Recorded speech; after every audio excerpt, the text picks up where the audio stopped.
Sudah lupakan. Sekarang ceritakan tentang ibu mertuaku itu. Beliau bernama Nyonya Risma. Ibu kandung Tuan Revandra. Suaminya sudah meninggal sejak Tuan masih kecil. Mempunyai 2 orang putra, Tuan Evan dan Tuan Daniel. Dan Tuan Daniel ini sepertinya seumuran dengan kita. Karena kakak beradik itu terpaut usia sekitar 9 tahun. Lalu sekarang di mana Daniel itu? Dia menjadi CEO di salah satu perusahaan Tuan Evan. Apa dia juga tampan? Tentu saja, dia juga masih bujangan. Wah, harusnya aku menikah dengannya saja. Hahaha. Dia bujangan karena tak ingin menikah. Dia punya banyak wanita tapi tak bersedia menikahi mereka. Lah, ternyata sama saja. Sebaiknya kalau ingin tidur, lekaslah tidur. Ketika Nyonya besar datang, kau tak ada kesempatan untuk tidur siang nantinya. Jadwal kegiatan yang padat sudah menunggumu. Baiklah, tolong tutup tirainya.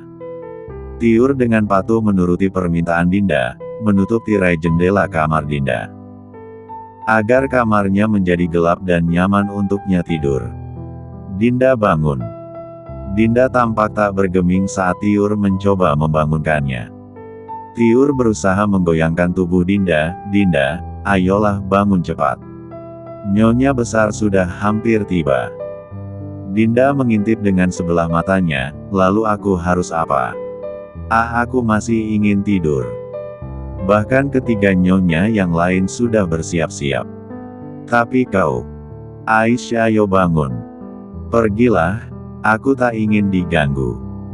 Biarkan aku tidur sebentar lagi. Tiur menggelengkan kepalanya, ia tak habis pikir dengan Dinda yang pemalas itu. Dia harus ekstra sabar menghadapi Dinda yang notabene masih labil itu. Brak! Tiur terkejut saat pintu kamar dibuka paksa. Kedua matanya terbelalak saat melihat Tuan Evan datang bersama Rendra. Walau suara pintu itu menimbulkan bunyi yang cukup keras, tapi Dinda sama sekali tak terpengaruh dengan hal itu. Tidurnya masih saja nyenyak. Apa dia tak ingin beranjak dari tempat tidurnya? Tanya Tuan Evan. Maaf Tuan. Tiur gemetar, dia takut sekali jika tuannya itu akan marah padanya karena tak becus mengurus nyonya kecilnya. Tuan Evan mengibaskan tangannya, memberi tanda agar Tiur menyingkir. Dia mendekati ranjang di mana Dinda masih memejamkan matanya. Duduk di tepian ranjang, dengan lembut dia mencoba membangunkan Dinda. Menepuk pipinya dengan pelan. Enggeha. Tuan Evan kembali menepuk pipinya, tapi kali ini lebih keras. Awas. Dinda menepis tangan Tuan Evan. Kali ini Tuan Evan bukan lagi menepuk, dia mencubit pipi Dinda dengan keras. Au! Dinda membuka kedua matanya sembari memegangi pipinya yang memerah. Sakitan.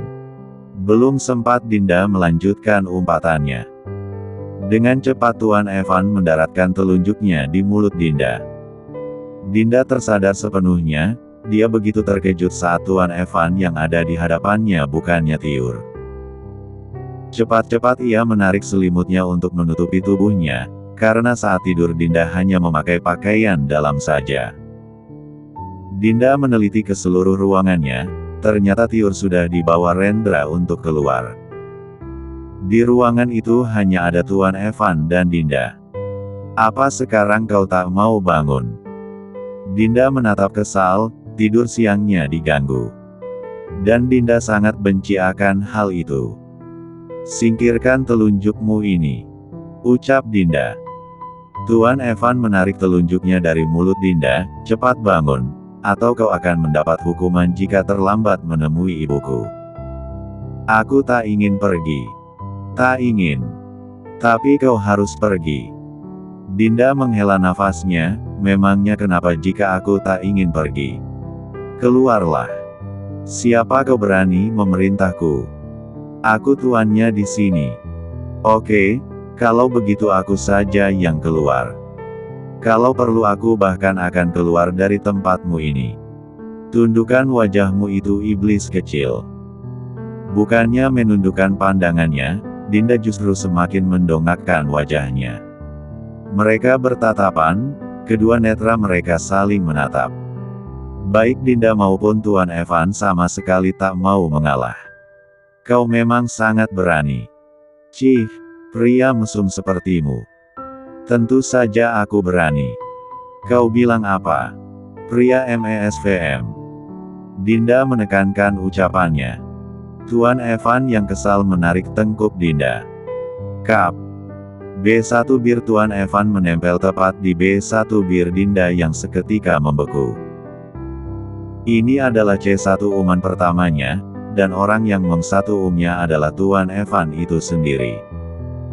Dek, dek, dek. Degup jantung mereka saling beradu. Dinda sama sekali tak memberontak. Ia terlalu terpaku dengan kegiatan yang baru saja pernah ia alami itu. B1 bir mereka saling menempel dengan kedua mata yang saling menatap. Ah! Kau! Dinda mendorong tubuh Tuan Evan. Mencoba mengelap bekas C1 uman B1 bir suaminya dengan kasar di B1 birnya. Ini achievement pertamaku. Beraninya kau. Dinda menunjuk-nunjuk. Apa salahnya? Aku suamimu bukan? Hark! Dinda setengah bangkit untuk kembali memukul Tuan Evan. Namun naas, justru selimut yang membelit malah melorot. Mata Tuan Evan menangkap momen itu dan tersenyum kecil. Tampak jelas Tuan Dinda yang terpampang hanya menggunakan BR4 dan CL4 na dalam saja. Satu setelan berwarna merah muda itu sangat pas dipadu-padankan dengan kulit putih Dinda. Matamu ih. Dinda menutupi kedua mata Tuan Evan dengan tangannya. Tuan Evan hanya bisa tertawa saat melihat tingkah konyol istrinya. Dinda menarik selimutnya, dan menggunakannya untuk menyelimuti Tuan Evan. Gegas dia beranjak dari ranjangnya dan berlari ke kamar mandi. Tiur cepat kemari, bantu aku mandi. Teriak Dinda dari dalam kamar mandinya. Rendra dan Tiur masuk ke dalam sesaat setelah teriakan Dinda terdengar. Rendra segera membantu menyingkirkan selimut dari wajah tuannya sedangkan Tiur buru-buru masuk ke kamar mandi dan membantu Dinda untuk mandi dan bersiap-siap. Dengan menggunakan dress sederhana namun elegan Dinda beranjak untuk bergabung dengan Tuan Evan dan ketiga istrinya untuk menyambut kedatangan nyonya besar yang hampir tiba itu. Dinda berdiri di belakang, dia terlalu malas untuk beramah-tamah. Moodnya sedang buruk saat ini. Terlihat sebuah mobil mewah terparkir di depan pintu gedung utama. Nampak juga seorang ajudan membukakan pintu mobilnya. Nyonya besar keluar dengan elegan. Dia masih terlihat bugar dan cantik di usianya yang hampir 60 tahun itu. Selamat siang Nyonya. Jia menyambut dengan ramah. Jia, kau tambah cantik saja. Puji Nyonya besar. Bu. Sapa Tuan Evan. Ah ini anak. Apa-apaan kau ini? Bisa-bisanya membiarkan ibumu yang sudah tua ini yang mengunjungimu. Sebenarnya Evan sudah berniat untuk mengunjungi ibu lusa hari. Itu terlalu lama. Ibu sudah sangat merindukanmu. Nyonya besar nampak mendekati para istri yang lain. Memperhatikan mereka satu persatu dengan kacamatanya. Anita, kau sepertinya tak memperhatikan wajahmu. Lihat tanda penuaan sudah muncul di sini. Ucap Nyonya besar sambil menunjuk salah satu bagian kulit wajah Anita. Ha Nadia, kau masih sama saja seperti terakhir kali aku melihatmu. Nyonya besar kemudian berlalu dan berhenti di depan Dinda. Menyelidik dengan seksama. Dinda hanya bisa tersenyum dan mencoba untuk tetap tenang. Siapa namamu? Dinda. Nyonya besar menatap Tuan Evan, kau menikah lagi. Dia sepertinya masih terlalu kecil untuk menjadi istrimu. Dinda merasa menang saat ibu mertuanya terdengar menyalahkan Tuan Evan. Tapi tak apa, justru daun muda seperti ini bisa dengan cepat memberiku cucu. Baru saja dibuat terbang, kali ini Dinda merasa dijatuhkan. Cucu. Harusnya nyonya besar itu jangan terlalu berharap. Nyonya, mari Jia seduhkan teh hangat. Jia menuntun nyonya besar dengan hati-hati. Yem. Anita berdehem tepat di samping Dinda. Kenapa kak? Tenggorokan gatel. Tanya Dinda. Iya nih gatel. Ucap Anita seraya tersenyum dan menepuk pundak Dinda. Dinda duduk di samping Anita, mereka kini berkumpul di meja makan. Dinda duduk di paling ujung. Setidaknya di sana Dinda lebih merasa nyaman. Dia sedang tak nyaman jika berada di dekat Tuan Evan atas kejadian yang sudah menimpanya di kamarnya. Dinda hanya menjadi pendengar atas semua keluh kesah yang sedang nyonya besar bagikan. Ibu sudah tua Evan, kapan kau memberi ibu cucu? Dan Jia, kau istri pertama putraku. Kenapa kau tak kunjung mengandung? Bukankah kau sudah berjanji pada ibu? Bu, sudahkah jangan bahas itu lagi? Jangan bahas lagi, kau kira berapa umurmu sekarang? Sebentar lagi kau bahkan sudah memasuki usia kepala 4. Ibu tak mau tahu, tahun depan ibu harus sudah menggendong cucu. Kau punya banyak istri, lalu untuk apa fungsi mereka jika memberi keturunan saja tak bisa? Nyonya besar lalu menatap Dinda yang terlihat tengah melamun. Kau gadis kecil, kemarilah. Dengan ragu Dinda beranjak dari tempat duduknya dan berjalan mendekati ibu mertuanya. Dinda berdiri tepat di samping ibu mertuanya. Tak disangka-sangka ibu mertuanya itu mengelus perutnya. Semoga cepat ada janin yang berkembang di sini. Semua orang terkejut, kenapa harus di perut Dinda? Dia hanya bisa tersenyum kecut saat mendapati Jia yang dengan sinis menatapnya. Dinda menelan selaivanya. Dari kondisi ini sudah pasti sekarang Jia akan terus memperhatikan gerak-geriknya. Enggak ibu, enggak anak. Kenapa mereka semua suka membuat hariku berat? Batin Dinda. Dinda merebahkan badannya di kasur, dia teramat lelah mengikuti kemanapun ibu mertuanya itu pergi. Bagai itik yang mengikuti induk bebek, dia dan bersama ketiga madunya pun mengekori kemanapun nyonya besar itu pergi. Entah itu memasak, membaca, bersantai, bermain catur, menyulam dan saat makan. Dinda begitu lelah hari ini, ditambah tatapan Jia yang begitu sinis padanya karena perhatian ibu mertuanya itu. Jia seperti takut jika Dinda berhasil memberikan keturunan pada keluarga ini. Memangnya aku mau apa? Gini-gini aku juga pilih-pilih kali. Dasar Jia itu. Ya kalau pengen punya anak ya udah sih sana rayu lagi beruang kutub itu. Dinda mendengus kesal. Tiur. Di mana kamu? Panggil Dinda. Gegas Tiur mendatangi Dinda yang masih rebahan itu. Ada apa nyonya? Jangan pancing emosi deh. Iya ada apa Dinda? Buatkan aku mie pedas. Cepat. Tidak, nanti perutmu sakit. Cepatlah, aku ingin mengembalikan moodku. Tapi, para nyonya di sini tak boleh memakan makanan instan. Ucap Tiur ragu. Dinda menatap Tiur yang belum juga beranjak dari hadapannya. Menepuk keningnya pelan, banyak sekali aturan di sini. Dinda beranjak dari tempat tidurnya, kemudian melongok ke kolong kasurnya. Menggapai sesuatu di dalam sana. Hahaha untungnya aku punya persiapan. Itu sebuah mie instan yang ia sembunyikan. Dinda tersenyum bangga. Karena ia berhasil menyembunyikan dan tak ada yang menemukannya. Cepat bawakan aku kompor listrik dan panci untuk merebus. Dinda. Tiur nampak enggan. Di sini siapa nyonyamu Tiur? Apa kau benar-benar ingin ku tendang ke tempat Kak Jia? Lagi-lagi ancaman itu, Tiur memanglah paling takut jika ia bekerja untuk melayani nyonya pertama itu. Mau tidak mau akhirnya ia terpaksa menuruti permintaan Dinda. Slurepepep. Slurepepep. Dinda begitu menikmati mie kuah pedas miliknya itu, ini enak sekali, rasanya aku bahkan tak takut mati sekarang. Apaan sih bilang mati begitu? Apa kau tak melihatnya? Kak Jia ingin sekali membunuhku tadi. Ini semua karena perhatian ibu mertuaku itu. Iya, tapi nggak mati juga. Kalau kamu jadi istri kesayangan Tuan, mana mungkin kau akan mati. Kesayangan beruang kutub.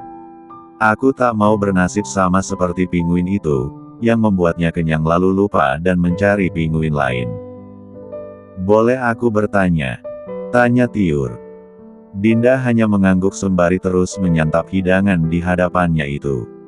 Apa kau pernah pacaran? Dinda spontan menghentikan aktivitasnya, menatap Tiur dengan tatapan ragu. Belum, tapi bukan berarti aku tak tahu menahu tentang pacaran itu ya. Benarkah? Itu. Tentu saja. Untuk apa kau bertanya hal? Tidak, aku hanya berpikir jika Tuan memang menyukaimu. Atas dasar apa kau berbicara seperti itu? Memang tak berdasar, tapi lihat saja. Bahkan nyonya besar juga menyukaimu. Aku sangat senang, nyonyaku mendapat perhatian lebih. Hehehe. Memangnya apa keuntungan yang kau dapatkan jika aku menjadi istri kesayangan? Gengsi dong. Aku bisa membalas sikap Ira yang suka menghinaku. Dia adalah pelayan pribadi Nyonya Jia. Mentang-mentang dia pelayan nyonya pertama, dia jadi suka bersikap seenaknya. Itu. Ternyata kehidupan kalian juga seperti. Dinda tak menampik, jika kehidupan para istri di sini juga rumit. Mereka berlomba-lomba mendapatkan perhatian dari Tuan Evan yang menyebalkan itu. Tapi sikap Tuan Evan itu sendiri membuat mereka kewalahan. Sifatnya yang tak mudah ditebak membuat mereka frustasi. Angin bertiup cukup kencang malam ini. Tirai jendela kamar Dinda sampai membubung tinggi karena tiupan angin. Dinda terbangun saat jendela kamarnya berdecit. Sepertinya jendelanya tak tertutup dengan rapat. Baru jam 2 pagi. Dinda menuju ke jendelanya untuk menutupnya dengan benar. Melihat keluar jendela. Gelap dan sunyi. Dinda merinding karena tiupan angin itu. Dingin sekali. Tentu dengan gaun malam yang tipis itu tak bisa memberikan kehangatan padanya. Dinda begitu terkejut saat seseorang melewati pelataran pavilionnya. Tampak seorang pria yang tak jelas wajahnya berjalan dengan tergesa-gesa. Siapa itu malam-malam begini? Maling. Rasanya tak mungkin jika ada maling di tempat dengan penjagaan seketat ini. Pria itu begitu asing bagi Dinda. Dari perawakannya dia belum pernah melihat pria itu di sekitar pavilionnya. Tentu ia tak terlalu memusingkan hal itu, Dinda memilih untuk kembali ke kasurnya untuk menghangatkan diri. Hari telah berganti siang, sekarang Dinda tengah menikmati seduhan teh yang dibuat ibu mertuanya itu bersama para istri yang lain.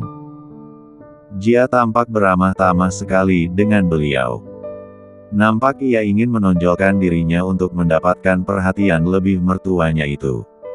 Tuan Evan tak bersama dengan mereka. Dia sedang sibuk di meja kerjanya. Dari ramalan cuaca, sebaiknya kau bersiap Dinda. Hujan disertai angin kencang mungkin akan terjadi malam ini. Ucap Anita pada Dinda. Iya Kak. Dinda memperhatikan Anita dengan seksama. Ada sesuatu di lehernya yang menarik perhatian Dinda. Kak, lehermu kenapa? Dinda menyentuh sebuah tanda merah di sana. Anita cepat-cepat menepis tangan Dinda sebelum perhatian yang lain bermuara padanya. Ini bekas digigit tongkat. Di kamar kakak ada tongkat juga. Di kamarku juga ada waktu itu. Nanti ku suruh Tiur membawakan serbuk pengusir tongkat ya. Makasih ya Dinda. Entah mengapa, Anita yang biasanya bersikap tenang dan santai tapi kali ini dia justru terlihat sangat gugup. Sakit ya kak? Tanya Dinda. Sedikit, sudah jangan perhatikan ini. Lebih baik perhatian kita tertuju pada Nyonya besar. Benar saja tentang apa yang dikatakan Anita. Malam ini langit menunjukkan kebesarannya, awan hitam tebal tampak menghalangi bintang-bintang menunjukkan sinarnya. Dinda menatap dari balik jendela kamarnya. Kilat dan suara petir saling beradu di langit. Mau hujan pasti. Gumam Dinda. Para pelayan Dinda sudah kembali ke kamar mereka. Tentu Dinda tak mau mengganggu istirahat mereka untuk menemaninya malam ini. Hari telah larut, mereka juga manusia yang butuh istirahat. Jujur, Dinda sebenarnya sangat takut akan petir dan hujan. Dia punya fobia terhadap hujan. Dulu ketika di rumah, jika hujan turun pasti dia akan meringkuk di sebelah ibunya.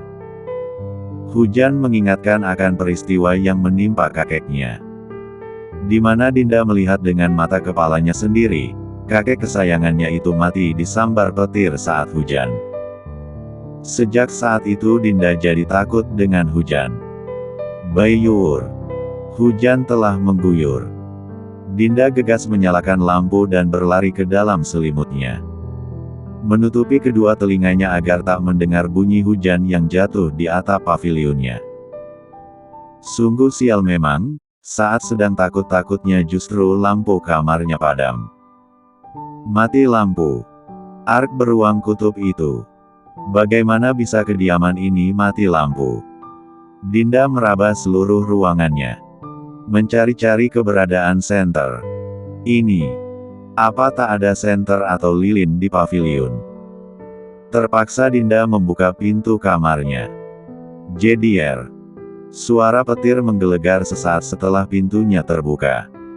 Dinda beringsut mundur karena kaget dan ketakutan.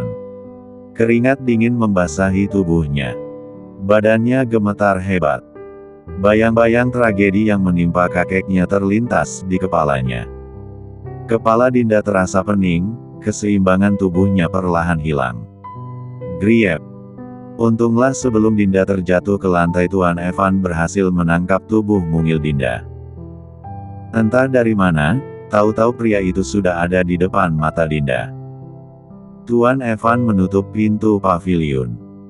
Menggendong Dinda kembali ke tempat tidurnya. Menyalakan sebuah lilin di atas wadah kecil agar tak meleleh ke sembarang tempat.